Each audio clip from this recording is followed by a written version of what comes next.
Hey y'all, Robyn Kesnow with Animal RN, the RVT with TLC. One of the things I promised is that I would share with you what I'm reading, and this time I'm not even waiting until I'm done the book. I'm just going to share. You wanted to know, here you know. The reason this came about, for those of you that are not familiar with me personally, is people ask me all the time where I get my ideas, because none of them are my own. I'm not very original in that way. I do really well at monkey see, monkey do. It's why when I go to the South, I come back sounding a little Southern, and why when I go to England, I come back sounding a little bit like a Brit. Monkey see, monkey do also works in how I conduct myself as I try to be a more spiritual person and honor myself in that way, and eating better, and finding ways to level up in my personal health and my personal goals.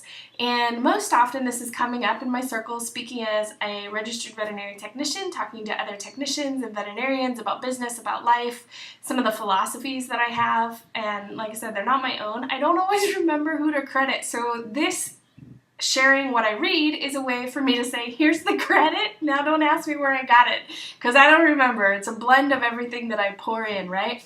Okay, so what I'm reading right now that I'm not even finished is called Choose Yourself. If I don't mess up this guy's name, I'm new to him. I have never heard of him before reading this book. It's James Altucher, A-L-T-U-C-H-E-R.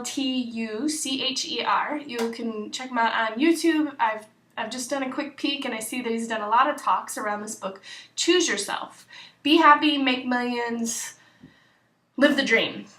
So I don't even remember. I always read books based on recommendation. I don't even remember who recommended this to me. A lot of times if you make a recommendation to me, I'll put it in my wish list in Amazon and then I just grab it at some point. I think this might have been one of those, so I don't know who specifically guided me to this book.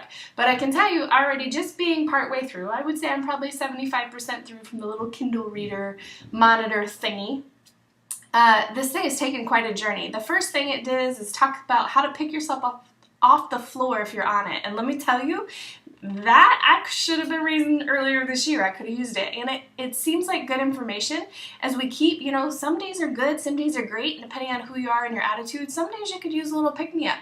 So I think it's actually a really great lesson. There's some tactical things, like when everything sucks and you can barely breathe, here's one little thing you can do that will help move you towards the right direction. And I love that. A lot of it is stuff that other people have told me I've been doing, but his list was so much more expansive that there's bound to be something that clicks for you. And no matter where you are, you can level up a little bit.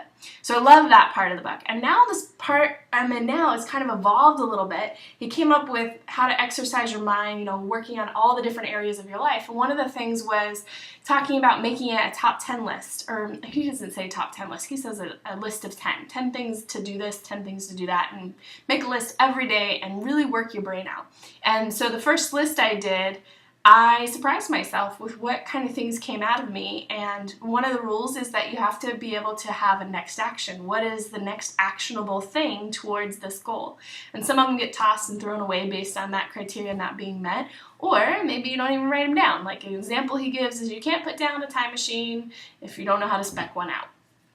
So I did this just a couple days into it, and it was phenomenal for me. And I cheated a little bit. I did things on my list. It really worked my brain. I loved what came out of me. I inspired myself. And that sounds silly to say, but it helps me in other areas of my life by realizing what's in my heart. Anywho, point is, moving on, the next day, I went and tried to take next action steps on those and to see what it was, and it turns out there's some research I can do, and I'm really loving what this is doing for my mind, and it's affecting the rest of my day is going better because of it. And I'm new, I'm excited about it, so anytime I'm reading something, I'm into it, right? That's the monkey see, monkey do part, but you see what holds true every day. And one of the things this book talks about that's really cool is it talks about a daily practice. So if you go either read the book or check out on YouTube, I encourage you to seek out the specific information around a daily practice. Not just picking yourself up when you're down, but how to take care of and love on yourself in every day and what that could do for you. So that's phenomenal. Now again, the book seems to have these seasons throughout it, and so now I'm in a part that's kind of different, and it's still in the same section, but it's a different area of life. So it's a really cool book. I'm really enjoying it. If you're interested, check it out. Choose Yourself by James Altucher. Have a great day. Until next time, Robyn Kesnow, RVT.